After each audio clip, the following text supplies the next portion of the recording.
Good morning, જય શ્રી કૃષ્ણ. હું છું શેટા સંદીપ.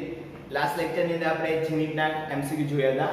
એમાં એક એમસીક્યુ તો 200 200 નંબરનો એમસીક્યુ કે આઈ થિંક એમાં ઘણા બધા વિદ્યાર્થીઓને જવાબ આવ્યા નથી. તો આપણે થોડું ડિટેલમાં ગણીને સમજાવી દઈએ કે 200 નંબરનો એમસીક્યુ શું હતો. તો રકમ જુઓ મિત્રો, હીરામાં ગોળા દ્વારા રોકાયેલ ભાગ કેટલો છે. અર્થ શું થાય?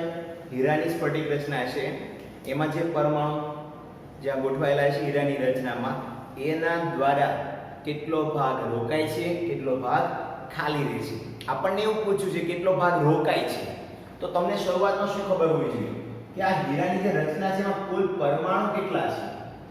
કારણ કે જે પરમાણુની સંખ્યા તમને ખબર નહીં હોય કે કેટલા પરમાણુ ત્યાં છે, તો ખબર નહીં પડે કે કેટલો ભાગ રોકાયેલો છે. રાઈટ? તો આ એમસીક્યુ ની અંદર તમારે સૌપ્રથમ શું કરવાનું છે? કુલ પરમાણુની સંખ્યા શોધવાની રહેશે. અને એના કુલ પરમાણુની સંખ્યા તમને કઈ રીતના આવી છે કે ખૂણા પર રહેલા પરમાણુ.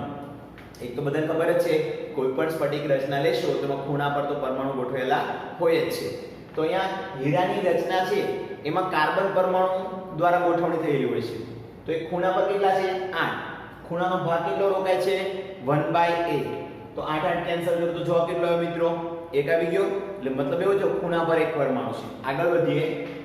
હીરાની અંદર જે કાર્બન છે એની રચનામાં તે ફલકમાં પણ ગોઠવણી પામે છે.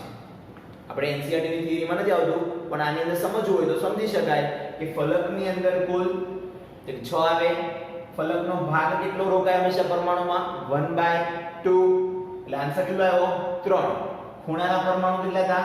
1. ફલકના કેટલા આવ્યા? 3. કુલ કેટલા થયા? 4 પરમાણુ થઈ ગયા ને. પણ હજી પણ બાકીના 4 પરમાણુ છે, કારણ કે હીરામાં કુલ 8 પરમાણુ છે. કારણ કે 4 પરમાણુ તમે જોશો તો ખૂણા અને ફલકના થઈ ગયા. બાકીના 4 ક્યાં છે? અષ્ટફલકીય છિદ્રોમાં છે, જે હીરાની સહસંયોજક જાળીદાર રચના જોવા મળે છે. તેમાં પ્રત્યેક છિદ્રની અંદર 4 પરમાણુ ગોઠવાયેલા હોય છે. આમ હીરાની અંદર કુલ 4 ને 4 8 પરમાણુ અહીંયા ગોઠવણી પામેલા હોય છે. ખ્યાલ આવી ગયો? તો ચલો, પરમાણુની ગોઠવણી કેટલી છે ખબર પડી ગઈ. તો એના આધારે જ તમે એનો ભાગ ગણી શકશો કે કેટલા પરમાણુ કઈ જગ્યા પર રોકાયેલા હોય છે. તો આગળ જોઈએ કે કુલ પરમાણુ કેટલા હતા? 8. રાઈટ? એ 8 પરમાણુ એટલે કે ગોળા કહી શકો તમે એને. રાઈટ? એના દ્વારા રોકાયેલ કદની ટકાવારી કેટલી? એટલે કે એક પરમાણુ લો ને તો એનું કદ કેટલું થાય? તો 4/3 પાઈ r ક્યુબ. એક ગોળાનું કેટલું થાય? 4/3 પાઈ r ક્યુબ. તો 8 ગોળાનું કેટલું થાય?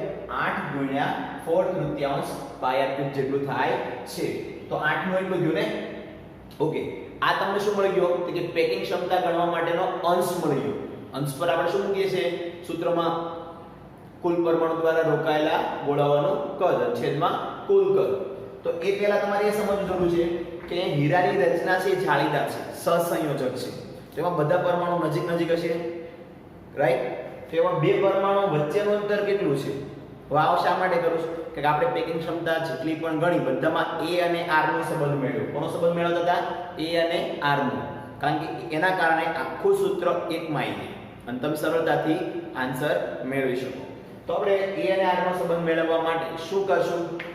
બે પરમાણુ વચ્ચેનું લઘુત્તમ અંતર. હવે આ શબ્દ ઘણી જગ્યાએ સાંભળ્યો છે MCQ માં. તમે આપણે આગળ જેટલા MCQ કર્યા બધા MCQ ની અંદર આ શબ્દ આવતો હતો મોટા ભાગે કે બે પરમાણુ વચ્ચેનું અંતર, બે આયનો વચ્ચેનું અંતર, લઘુત્તમ અંતર, પડોશી પરમાણુ વચ્ચેનું અંતર.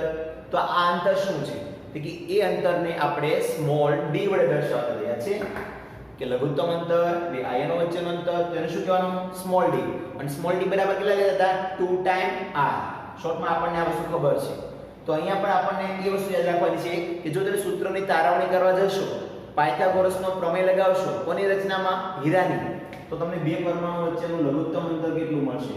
√3 * a / 4. આ તમારે યાદ રાખવાનું છે. આની ગણતરી કરવા જશો તો કોઈ મીનિંગ નથી. એના કરતાં તમે આને યાદ રાખી લો કે એમાં બે પરમાણુ વચ્ચેનું અંતર કેટલું આવે? √3 * a / 4. ક્લિયર?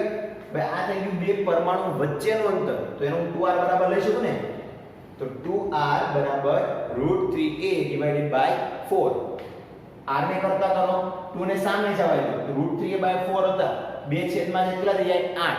તો જો હવે r અને a નો સંબંધ મળી ગયો રાઈટ તો r અને a ના સંબંધમાં √3/8 r નું મૂલ્ય અહીંયા મૂકો ક્યાં એટલે કે પેકિંગ એફિશિયન્સી જેને કહેવાય પેકિંગ ક્ષમતા તો પેકિંગ ક્ષમતાનું સૂત્ર શું થાય કે અંશમાં કોણ આવશે કુલ પરમાણુ દ્વારા રોકાયેલું કદ 8 ગુણ્યા 4/3 પાઈ r3 અહીં જો મેં r3 ની જગ્યાએ શું મૂક્યું છે √3a/8 મૂક્યો છે √3 * a / 8 મૂક્યો છે આનો ક્યુબ કર્યો છે અને છેદમાં તો a ક્યુબ જ રાખ્યો છે કેમ છેદમાં a ક્યુબ રાખ્યો લંબાઈ ગુણ્યા પહોળાઈ ગુણ્યા ઊંચાઈ એ થઈ ગયું એકમ કોષ હીરાનું તમારા કુલ કદ તો a ક્યુબ અને આમાંથી a ક્યુબ આવશે બે કેન્સલ કરું અને પરિણામે સાદુરૂપ આપતા મને મળે છે શું પાઈ √3 / 16 આનું સાદુરૂપ આપીશ તો જવાબ આવશે 0.34 ક્લિયરલી કહું છું 0.34 જ આવશે કેલ્ક્યુલેશન કરશો તો ઓકે અને ટકાવારીમાં કરશો તો એને ગુણ્યા કરવાના 100 એટલે 34% આન્સર તમારો આવશે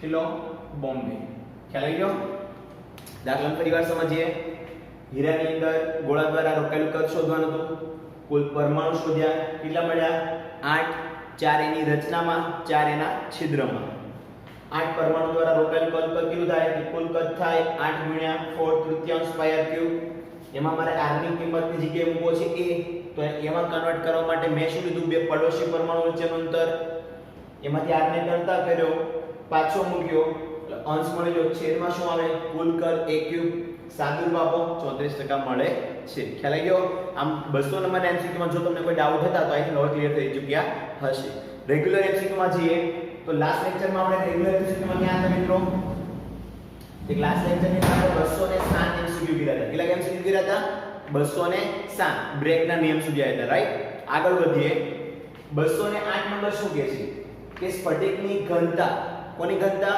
એક સ્ફટિક છે એની ઘનતા નીચેનામાંથી કયા કારણે બદલાય છે સોરી બદલાયા વગર રહે છે પ્રશ્ન આપણો એવો છે કે સ્ફટિક ઘનતા જુઓ તો સ્ફટિકમય ઘન પદાર્થની અંદર રહેલી પદાર્થની ઘનતા એ નીચેનામાંથી કયા કારણે એવા છે કે જેના વગર બદલાયા વગર રહે છે શોર્ટમાં સમજો તો ઘનતા બદલાતી નથી એવું કહે છે જો આયનિક ત્રુટિ એટલે કે આયનિક પ્રકારની ક્ષતિ શોર્ટકી ક્ષતિ ફ્રેન્કલ ક્ષતિ પોઈન્ટ ક્ષતિ પોઈન્ટ એટલે શું થાય બિંદુ ક્ષતિ થાય હવે આપણને કેમ ખબર કે આમાંથી કેમ બદલાતી નથી તો યાદ કરો થિયરીમાં એવું લખ્યું હતું આમાંથી કોઈ થિયરીમાં એવું લખ્યું હતું કે ત્યાં રહેલા આયનોની સંખ્યા નથી જતી રાઈટ કે નથી બહારથી આવતી એટલે ઘનતા ત્યાં કેવી રહી ગઈ તટસ્થ ઘનતાનો અર્થ એવો થાય કે ત્યાં દળ અચળ રહેવું પડે ઘનતા અચળ રાખવી હોય તો ત્યાં દળ તમારે અચળ રાખવું પડે કે દળમાં ફેરફાર નહીં થાય એટલે ઓટોમેટિક ઘનતા કેવી રહેવાની અચળ રહેશે તો શોર્ટમાં કહો તો આયનિક અને શોર્ટકી ક્ષતિમાં જોશો ને તો તમને ખ્યાલ હોય તો ધન આયનની સંખ્યા જતીથી ઋણ આયન સંખ્યા જતીથી તો દળ ઘટે એટલે પરિણામે ઘનતા ઘટે અહીંયા પ્રશ્ન એવો છે ઘનતા ઘટતી નથી આમ નામ રહે છે બદલાયા વગર તો એમાં આન્સર કયો છે ફ્રેન્કલ કેમ કે ફ્રેન્કલ ક્ષતિની અંદર તમારા જે ધન આયનોના સ્થાન છે એ ઋણ આયનોના સ્થાનની વચ્ચે જઈને બે ગોઠવાઈ જાય છે શોર્ટમાં પરમાણુ કે આયન ક્યાં ગયો સ્ફટિકમાં ભૂમિકા રાખે છે બહાર જતો નથી બહારથી કોઈ નવો આવતો નથી પરિણામે ત્યાં રહેલા પરમાણુ કે આયનોના દળ અચળ રહે છે અને અંતમાં જે ઘનતા છે એ પણ બદલાયા વગર જ રહે છે જવાબ આવશે ફ્રેન્કલ ત્રુટિ ઓકે આગળ પ્રશ્નમાં વધુ મિત્રો 209 શું કહે છે નીચેનામાંથી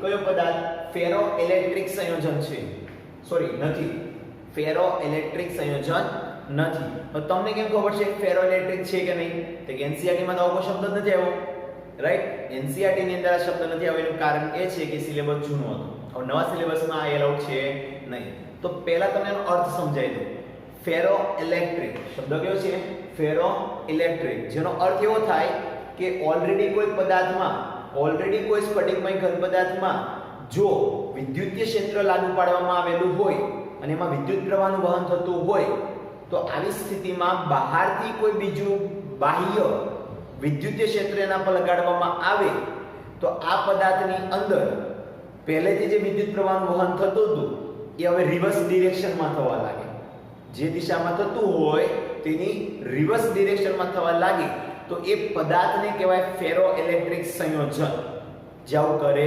તેને પણ જો આવું નથી કરતો તો એને શું કહેવાય ફેરો ઇલેક્ટ્રિક સંયોજન ગણવામાં આવતું નથી તો આપણે એ જ શોધવાનું છે રોશનનો ક્ષાર હોય K4Fe6 હોય, બેરિયમના ટાઇટેનિક હોય કે ફોસ્ફરસના હાઇપોફોસ્ફેટ હોય, રાઈટ, પોટેશિયમના. તો અહીંયા કોણ કરશે કોણ ને કેમ ખબર છે? તો આ ટોપિક આખો આઉટ ઓફ સિલેબસ છે. તમારે કેટલાક ઉદાહરણ એના યાદ રાખવા પડશે જે અહીંયા આપેલા છે. જેમ કે રોશનનો ક્ષાર હોય, પોટેશિયમનો હાઇડ્રોજન ફોસ્ફેટ હોય, બેરિયમના ટાઇટેનિક હોય. આ એના પ્રચલિત ઉદાહરણો છે કે જે ફેરો ઇલેક્ટ્રિક સંયોજનો તરીકે ઓળખાય છે. આ એક જ એવો છે K4Fe6 કે જે ફેરો ઇલેક્ટ્રિક સંયોજન તરીકે ઓળખાતો નથી. હવે શા માટે ઓળખાતો નથી? તો કે ભાઈ આની અંદર જ્યારે પણ તમે વિદ્યુત ક્ષેત્રમાં પદાર્થને મૂકો છો ને તો ઉલટાનો આ પદાર્થ વિદ્યુતના વહનમાં વધારો કરે છે અને એક ડિરેક્શન રિવર્સ કરતો નથી. પરિણામે આ ફેરો ઇલેક્ટ્રિક સંયોજન આપણે ગણશું નહીં. ખ્યાલ આવી ગયો એ બધા મિત્રોને? ચલો આગળ જઈએ. 210 નંબર શું કહે છે? સોલર કોષોમાં વપરાતો પદાર્થ કયો છે? બધાને ખ્યાલ જ હશે કે ઘર પર જે ટેરેસ પર આપણે સોલર પ્લેટ મૂકીએ છીએ, ફાર્મ પર મૂકીએ છીએ, એ જે સોલર પ્લેટો છે, પછી સોલર હીટરની પ્લેટ હોય કે અન્ય કોઈ પણ પ્રકારની સોલર પ્લેટ હોય તો એની અંદર અર્ધવાહકો વપરાય. કોણ વપરાય છે?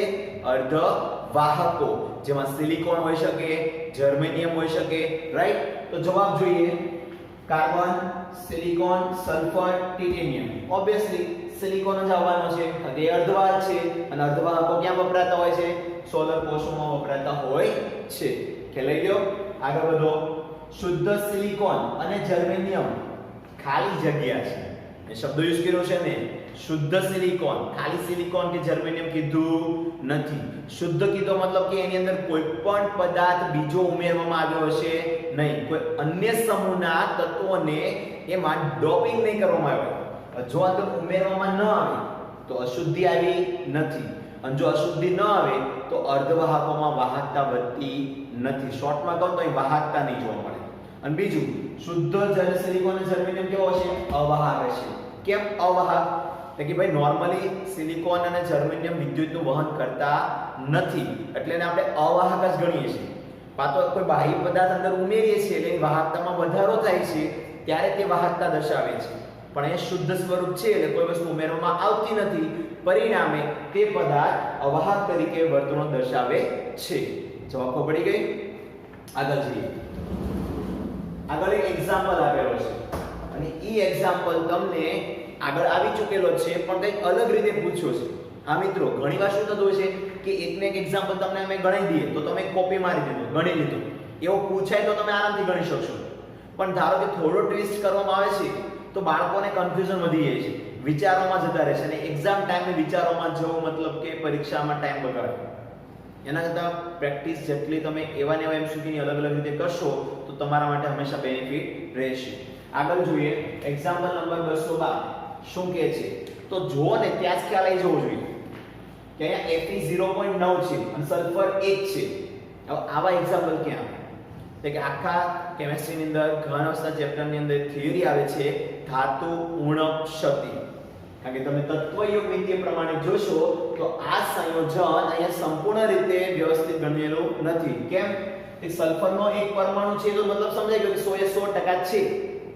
પણ આયન લોખંડ જે 0.9 છે, 0.9 નો મતલબ થાય કે ત્યાં ધાતુ 90% જ વપરાયેલી છે, વધારે છે નહીં. ઉણપ આવી ને ભાઈ, એ ઉણપ કોના લીધે હોય?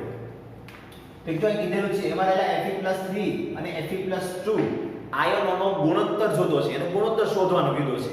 પણ આપણે જાણીએ છીએ કે અહીંયા જે સલ્ફર છે એ કેટલા પરમાણુ ધરાવે? ધારો કે 1 છે એટલે 100 ધારી લઈએ. દાખલો ગણવામાં સરળ રહે, પોઈન્ટમાં દાખલો ન ગણવો પડે એ માટે આપણે આ સલ્ફરને ધારી લઈએ 100. કે ભાઈ ધારો કે સલ્ફરના પરમાણુ 100 છે, 1 નો મતલબ, તો એની સાપેક્ષમાં આયનના કેટલા થયા? કે પેલો 1 હતો તો આ 100 થયા, તો આયન 0.9 છે તો કેટલા થાય? 90 થયા ને. તો એનો મતલબ એમ છે કે આયનના પરમાણુ કુલ કેટલા થઈ ગયા? 90. પણ આપણે એ પણ જાણીએ છીએ કે ધાતુ ઉણપમાં જો આયન હોય તો આયનમાં Fe+2 ની જે ખામી છે એ કોણ પૂરી પાડે છે? Fe+3 પૂરી પાડે છે. તો Fe+2 પણ આમાં છે અને Fe+3 પણ આમાં છે. કોનામાં? Fe માં, જે 90 કીધા એમાં. તો આપણે એ શોધવું પડશે પહેલા તો કે Fe+2 ના 90 માંથી કેટલા છે અને એ જ 90 માં 90 માં Fe+3 ના કેટલા હશે. અને 2 મળી જાય પછી 2 નો ગુણોત્તર લેવાનો એટલે જવાબ મળી જશે. ક્લિયર? તો સૌપ્રથમ શું કરશું? ભાઈ 100 સલ્ફર એ સાપેક્ષમાં 90 કોના છે? આયનના છે. અને એમાં પણ ધારો કે Fe+2 ને પેલા ધારી લો x છે. Fe+2 બરાબર કેટલા ધારી લો? x. આપણે આગળ દાખલા ગણેલા છે આ પ્રકારના. Fe+2 ને ધારી લો x છે તો કુલ કેટલા હતા? 90. હવે 90 માંથી આમ x બાદ કરી લો તો બાકીના કોણ હોય? ઓબ્વિયસલી બીજો આયન કયો? Fe+3. Fe+2 ને હું x ધારું તો બાકીનો Fe+3 મને મળશે 90 - x. હવે રેડોક્સના સિદ્ધાંતનો ઉપયોગ કરશું કે કોઈ પણ સંયોજન હોય ને એના ધન વીજભાર અને ઋણ વીજભાર બંને કેવો હોય? સમાન હોય. રાઈટ? તો આ બાજુ ધન વીજભાર લખીશ, આ બાજુ ઋણ વીજભાર લખીશ. ધન વીજભારમાં કયો છે? જુઓ તો અહીંયા Fe+2 છે. ભાઈ વીજભાર કેટલો છે? 2. મૂક્યો 2. ઓકે, Fe+2 કોણ છે? x. એ 2 * x આ રીતે કરવાનું. ઓકે, આગળ વધો. ધન વીજભાર કયો બીજો છે? 3. મૂક્યો 3. એ દેખાય છે? ઓકે, Fe+3 ની વેલ્યુ કેટલી છે? 90 - x. એને મલ્ટીપ્લાય કરી. આમ કુલ ધન વીજભાર આ સાઈડ, સામેની સાઈડ આવશે ઋણ વીજભાર. ઋણ વીજભાર કોનો છે? સલ્ફર. ભાઈ સલ્ફર કેટલો હોય?